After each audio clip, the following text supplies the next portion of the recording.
नमस्कार प्यारे साथियों, स्वागत है आपका अपने चैनल स्टैटिक जीके 2.0 में। तो दोस्तों, जैसा कि हम लोग हिस्ट्री स्टार्ट किए हैं, तो आज हमारा हिस्ट्री का दूसरा चैप्टर है वैदिक सभ्यता। तो इस वीडियो में हम लोग वैदिक सभ्यता को पूरी तरीके से पूर्ण करने वाले हैं, यानी कंप्लीट करने वाले हैं, और जानेंगे क्या क्या फैक्ट हैं इनके, जो एग्ज़ाम के पॉइंट ऑफ व्यू से बहुत ही महत्वपूर्ण है। तो आइए दोस्तों, हम लोग चलते हैं अपने टॉपिक की ओर। तो हमारी पहली हेडिंग है कालखंड, जिसमें टाइम पीरियड को बताया गया है। तो वैदिक सभ्यता का समय लगभग 1500 ईसा पूर्व से 600 ईसा पूर्व तक माना जाता है। यह सभ्यता दो भागों में विभाजित है। कौन कौन से हैं वो दो भाग? तो पहला भाग है ऋग्वैदिक काल, जो 1500 से 1000 ईसा पूर्व तक है, और दूसरा भाग है उत्तर वैदिक काल, जो 1000 से 600 ईसा पूर्व तक है। और स्रोत क्या है उसके? तो वैदिक सभ्यता का ज्ञान मुख्यतः वेदों से प्राप्त होता है, जिसमें आप लोग को पता है कि 4 वेद होते हैं, जो कि हैं कौन कौन से हैं? ऋग्वेद है, यजुर्वेद, सामवेद और अथर्ववेद। दोस्तों, उसमें सबसे प्राचीन वेद है ऋग्वेद, और सबसे नवीन वेद है अथर्ववेद। भौगोलिक विस्तार के बारे में क्या जानकारी मिलती है हमें? प्रारंभिक काल में सप्त सिंधु क्षेत्र, जिसे हम क्या बोलते हैं? सिंधु और उसकी सहायक नदियों के क्षेत्र को सप्त सिंधु क्षेत्र के नाम से जानते हैं। उत्तर वैदिक काल में गंगा यमुना के दोआब तक इसका विस्तार हुआ है। राजनीतिक संरचना क्या कहती है? प्रारंभिक काल में जनजातीय व्यवस्था प्रचलित थी। उसके बाद है शासन प्रणाली। राजा जन का नेता, जिसे कहते थे, जनसभा और समितियों द्वारा चुना जाता था, उसे राजा कहते थे। सभाएं भी थी। सभा कौन सी थी? वरिष्ठों की समिति और सामान्य सभा, दोनों प्रकार की सभा थी। राजा का प्रमुख कर्तव्य क्या होता था? रक्षा करना, न्याय और धर्म का पालन करना।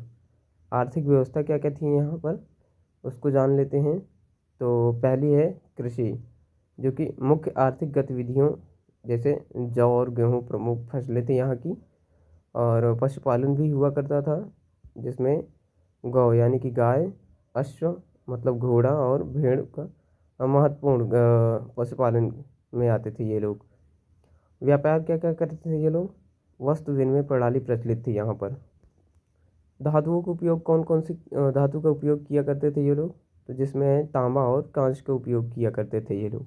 उत्तर वैदिक काल में लौह युग का आगमन हुआ था। सामाजिक व्यवस्था क्या थी इनकी? समाज प्रारंभ में समानता पर आधारित था, मतलब कोई जो है सभी चीज़ों को समान रूप से देखना, वही समानता हमारी थी। और वर्ण व्यवस्था का उदय क्या था? 4 वर्ण थे, जिसमें कौन कौन से थे? ब्राह्मण थे, क्षत्रिय थे, वैश्य और शूद्र थे। दोस्तों, इनको चारों को जो वर्ण है हमारे, इनका अलग अलग कार्य होता था, वो आगे हम लोग पढ़ने वाले हैं। परिवार पितृसत्तात्मक था। अगली हेडिंग महिलाओं की स्थिति, मतलब वैदिक जो सभ्यता थी उसमें महिलाओं की क्या स्थिति थी उसके बारे में बताया गया है कि प्रारंभ में महिलाएं शिक्षित थीं और यज्ञों में भाग लेती थीं, लेकिन उत्तर वैदिक काल में उनकी स्थिति में गिरावट आई, मतलब कमी आई है। और क्या चीज़ें थीं? धार्मिक मान्यताएं थीं। प्रारंभ में प्रकृति पूजा प्रचलित थी। देवता कौन से थे इनके? इंद्र, मतलब वर्षा के देवता, जो वर्षा वगैरह करवाते हैं उनके देवता इंद्र उन्हें कहा जाता था। और अग्नि यानी कि यज्ञ के देवता, और वरुण यानी कि ऋतु के देवता थे, रक्षक थे ये। और आगे क्या है? यज्ञ और मंत्रों का बहुत ही ज़्यादा महत्व इसमें हुआ करता था उत्तर वैदिक और वैदिक सभ्यता में। अगली हेडिंग है उत्तर वैदिक काल में दार्शनिक चिंतन का विकास। क्या है उसको समझेंगे हम लोग। उपनिषदों की रचना जो होती थी, ये इम्पोर्टेंट है दोस्तों, जिसमें साहित्यिक योगदान हुआ ये भी था। और जैसा कि हमारा जो वेद है ऋग्वेद, ये संसार का सबसे प्राचीन ग्रंथ है। मैंने पहले ही बताया कि ये सबसे प्राचीन वेद है हमारा, जिसमें ब्राह्मण, आरण्यक और उपनिषद दार्शनिक ग्रंथ हैं। और वैदिक शिक्षा क्या थी? गुरुकुल प्रणाली प्रचलित थी। पहले जैसे अभी स्कूल चल रहे हैं, तो पहले गुरुकुल हुआ करता था।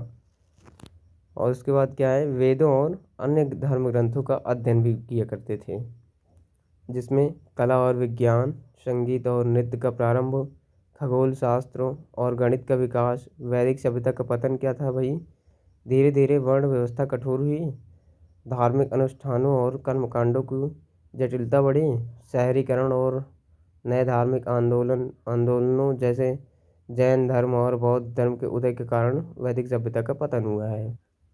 वर्ण व्यवस्था विकास क्या है, प्रारंभ में वर्ण व्यवस्था कर्म यानी कि कार्य पर आधारित थी, लेकिन उत्तर वैदिक काल में यह जन्म आधारित पर हो गई है। जिसके 4 प्रमुख वर्ण थे, जो पहले मैंने बताया कि ब्राह्मण, क्षत्रिय, वैश्य, शूद्र, इनके अलग अलग कार्य हुआ करते थे। जैसे इसमें ब्राह्मण का क्या कार्य हुआ था, शिक्षा देना या फिर और यज्ञ करवाना, और धर्म कार्य मतलब धार्मिक जो कार्य हुआ करते थे वो ब्राह्मण करवाते थे। क्षत्रिय का क्या काम होता था कि राज्य की रक्षा करना और शासन करना। वहीं पर तीसरा क्या है, वैश्य है। वैश्य का क्या कार्य हुआ करता था, व्यापार और कृषि करना, और शूद्र का कार्य होता था सेवा करना। वर्ण व्यवस्था ने समाज में असमानता को जन्म दिया, इससे असमानता आने लगी थी। जिसमें वैदिक जीवन का दैनिक स्वरूप क्या है, तो पहला है भोजन, जिसमें क्या क्या क्या चीज़ें थी, दूध थी, घी, जौ, गेहूँ और मांस का सेवन भी होता था। वस्त्र कैसे होते थे, सूती और ऊनी कपड़ों के वस्त्र ये लोग धारण करते थे। मनोरंजन में ये लोग क्या करते थे, जैसे गायन यानी कि गाना, वादन मतलब पूजा पाठ जो भी करना, और धूत क्रीड़ा मतलब जुआ, ये चीज़ें इनके मनोरंजन में कार्य करती थी।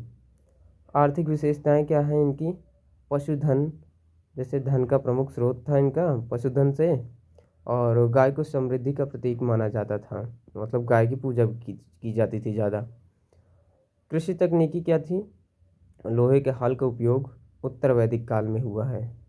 व्यापार और वाणिज्य क्या था, जल और थल मार्गों से व्यापार करते थे ये लोग।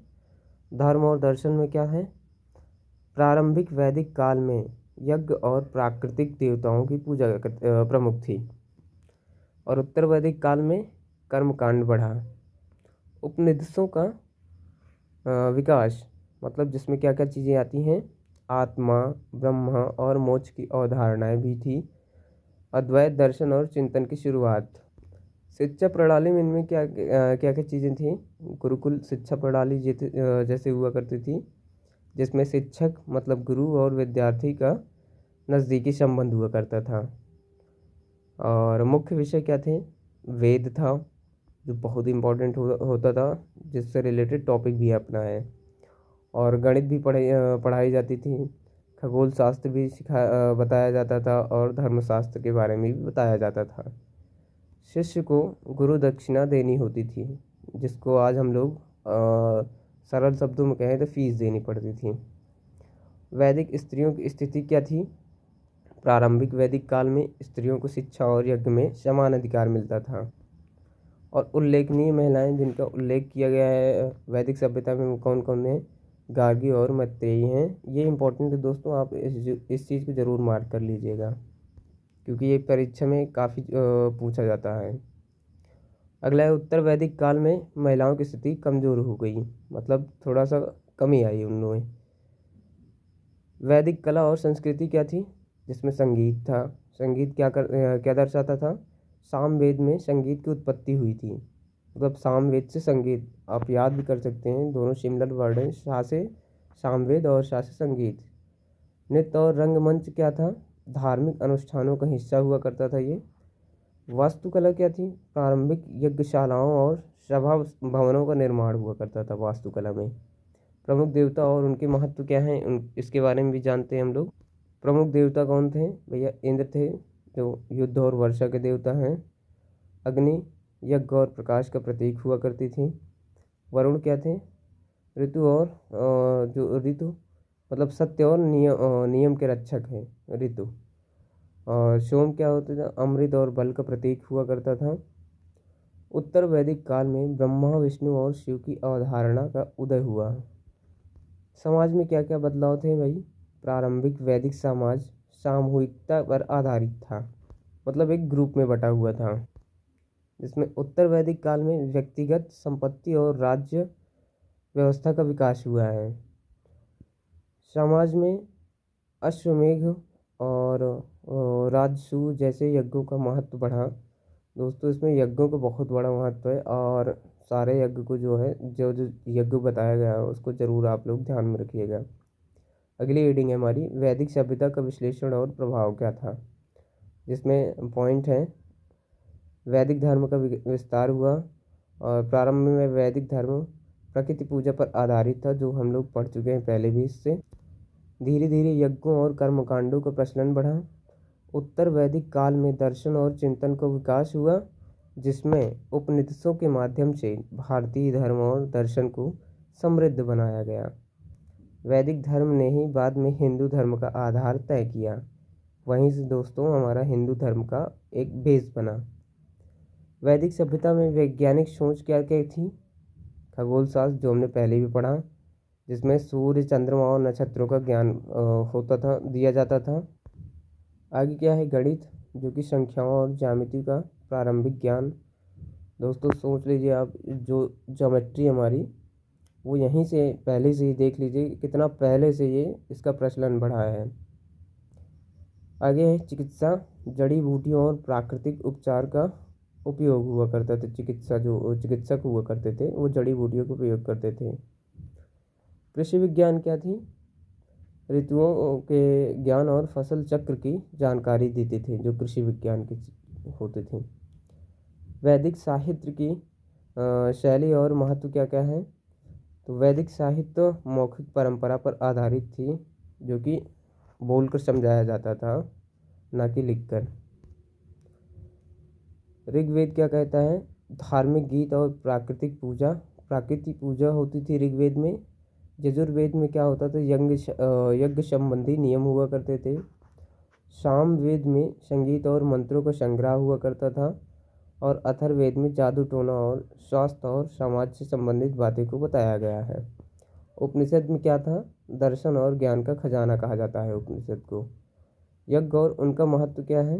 दोस्तों, ये चारों वेद के जो डिटेल छोटा छोटा ये दिया गया है, जैसे ऋग्वेद में धार्मिक गीत और प्रकृति पूजा, ये चारों वेद में आप इस चीज़ को ज़रूर ध्यान में रखिए, क्योंकि ये पूछा जाता है कि यज्ञ किससे संबंधित, किस वेद से संबंधित है, संगीत किस वेद से संबंधित है, जादू टोना हमारा किस वेद से संबंधित है। तो ये चीज़ें पूछी जाती है, आप इस चीज़ को ज़रूर याद रखिएगा।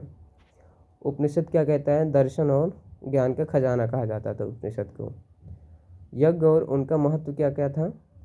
यज्ञ समाज के धार्मिक और सामाजिक जीवन का मुख्य हिस्सा था। यज्ञ, प्रमुख यज्ञ कौन कौन से हैं उसको जान लेते हैं। जैसे अश्वमेध यज्ञ, राजा की शक्ति का प्रदर्शन, जो रामायण वगैरह में दर्शाया गया अश्वमेध यज्ञ, वो आप लोग को अच्छी तरीके से पता है, क्योंकि वो चीज़ विजुलाइज की है आपने। और दूसरा यज्ञ कौन सा है, राजसूय यज्ञ। राजा के राज्याभिषेक के समय जो यज्ञ होता था उसे राजसूय यज्ञ कहा जाता था। सोम यज्ञ क्या होता था, देवताओं को सोम रस अर्पित करना, उसके लिए सोम यज्ञ करवाया जाता था। उत्तर वैदिक काल में संस्थागत विकास क्या क्या है उसको जान लेते हैं। जैसे राजतंत्र का उदय, राजा की शक्ति बढ़ी और वह देवता के प्रतिनिधि के रूप में देखे जाने लगा।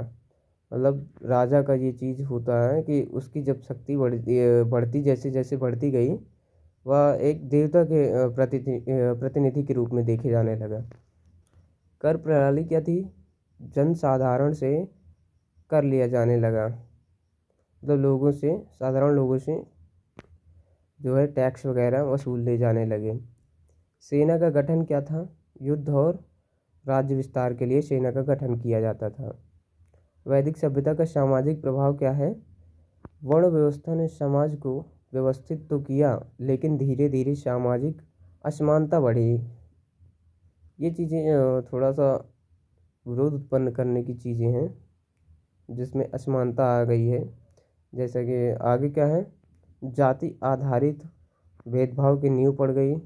जो हमारे वर्ण है उसके अकॉर्डिंग जाति वगैरह पर भेदभाव होने लगा। स्थिति में गिरावट, जिसमें समाज का संतुलन प्रभावित हुआ। वैदिक सभ्यता का सांस्कृतिक प्रभाव क्या है? भारतीय संगीत और नृत्य पर वैदिक सभ्यता का प्रभाव स्पष्ट है। धर्म और संस्कृति में यज्ञ, पूजा और मंत्रों का महत्व आज भी देखा जाता है। वो तो आज भी चलता है दोस्तों। ये चीज़ें हमारे अपने यहाँ भी होती हैं। ये सारी चीज़ें जो प्रेजेंट टाइम में चल रही हैं वो पहले भी हुआ करती थी। उसमें कोई चेंजेस नहीं लाए गए हैं। अगला है वास्तुकला और मूर्तिकला का प्रारंभिक स्वरूप भी हुआ करता था। वैदिक सभ्यता का वैश्विक महत्व क्या है? वैदिक सभ्यता का दर्शन मतलब उपनिषद और योग ने वैश्विक स्तर पर भारतीय संस्कृति को प्रतिष्ठा दी है। यह सभ्यता वैज्ञानिक सोच और आध्यात्मिकता का अद्भुत मिश्रण है। वैदिक सभ्यता के पतन के क्या कारण हैं?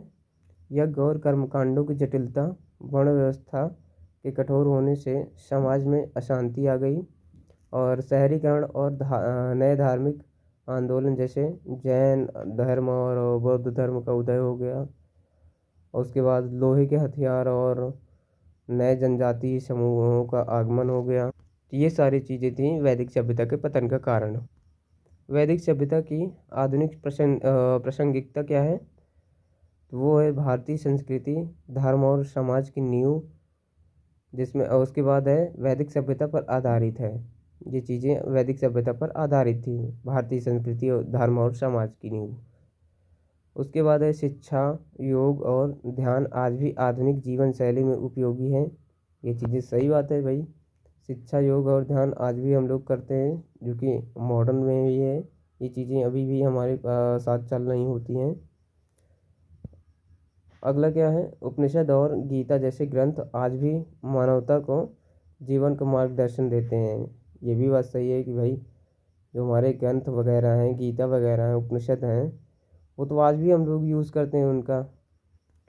तो दोस्तों ये रहा हमारा वैदिक सभ्यता का कंप्लीट निचोड़, जो कि छोटी सी वीडियो में आपको लगभग मैं समझता हूँ कि सारी जानकारी आपको मिल चुकी है और इन्हीं फैक्ट से हमारे क्वेश्चन बनते हैं। इसके बाद हम क्वेश्चन लाएंगे इसी से रिलेटेड, मतलब जितना भी है ये पूछा गया फैक्ट, उसी के अंदर जो भी क्वेश्चन बनते हैं परीक्षा के दृष्टिकोण से महत्वपूर्ण प्रश्न जो भी बनते हैं, उसका एक वीडियो हम लाएंगे और इसमें सारे क्वेश्चन को डिस्कस करेंगे और आंसर सहित। तो दोस्तों वीडियो कैसा लगा कमेंट में ज़रूर बताएं, और जो भाई लोग हमारे चैनल पहली बार आए हैं तो वो चैनल सब्सक्राइब करें और वीडियो को लाइक करें, शेयर करें, कमेंट करें। धन्यवाद।